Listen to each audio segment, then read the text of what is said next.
Howdy, I'm the Amateur Logician from amateurlogician.com. We're going to continue our series on propositional logic and predicate logic with the textbook First Course in Mathematical Logic by Patrick Suppes and Shirley Hill.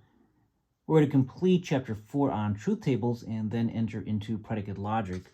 So if you look at the table of contents, we've dealt with symbolizing sentences, logical inferences. We've dealt with truth and validity and truth tables. So the next chapter is Chapter 5, Terms, Predicates, and Universal Quantifiers. Chapter 6 is on universal specification and laws of identity. Chapter 7 is a simple mathematical system, axioms for addition. And finally, Chapter 8 is on universal generalization. Now, at the end of Chapter 4, we have Section 4.4, a summary. The authors tell us that a truth table extends a truth diagram so that rather than showing the truth value of a formula for only one combination of truth assignments of its atomic sentences, it shows its truth value for every possible combination. And it can do this simultaneously for several different formulas. There are some review exercises,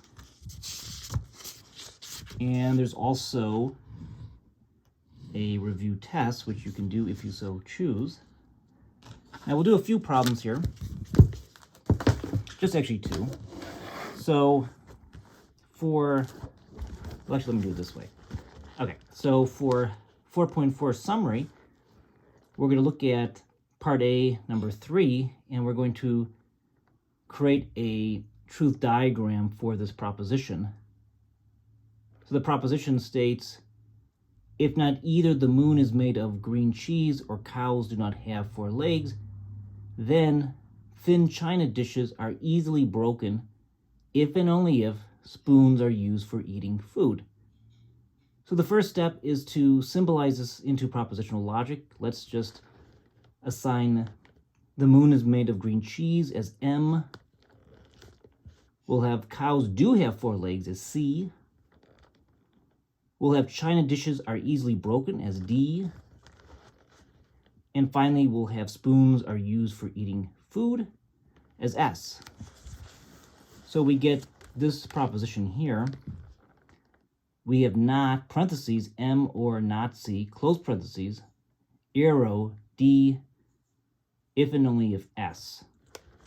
So we have to first note that when dealing with this, we should think, what is the truth or falsity of the atomic proposition M, C, D, and S? So clearly, the only one that's false is M.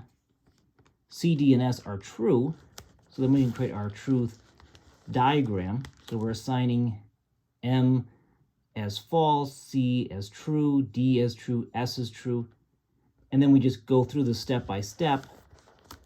We understand our various intentional connectives, and then ultimately we get a true statement. So we have M or not C. M is false, C is true, but we have the denial, so true to false.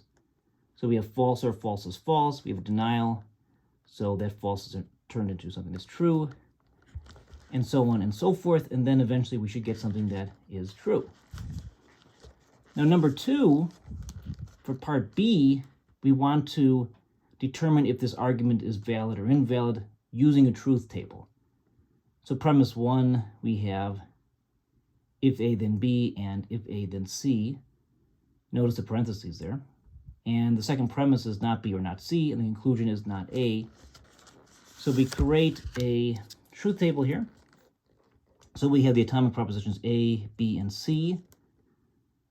And we just figure out all the different possibilities. True, true, true, true, true, false, true, false, true, and so on and so forth. We get all possibilities.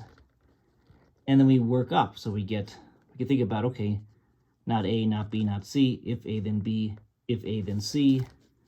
We have the conjunction of if A, then B, and if A, then C. Then we have this disjunction, not B or not C. And we want to think about, okay, when do we have a situation where we have true premises? Well, here is a premise, so here it's true, here it's true. So let's think about the overlap. So it's just these 1, 2, 3, 4, these bottom 4. Premise, premise, conclusion, not A, and each time these premises are true, we get something that is true, so therefore the argument is valid. And that's one way to go about determining if an argument is valid in propositional logic. So coming up very shortly, we'll get into predicate logic. Predicate logic is a little bit weak in this book. That's one of the weaknesses here. And so I'm going to be supplementing this with a lot of bonuses, and I hope they're helpful to all of you who are first studying propositional logic and predicate logic. In any case, thank you so much for watching. If you do like this type of material and want to follow along, you can buy this book and work through the exercises with me. You can support this YouTube channel by buying me a cup of coffee. I would appreciate that a lot.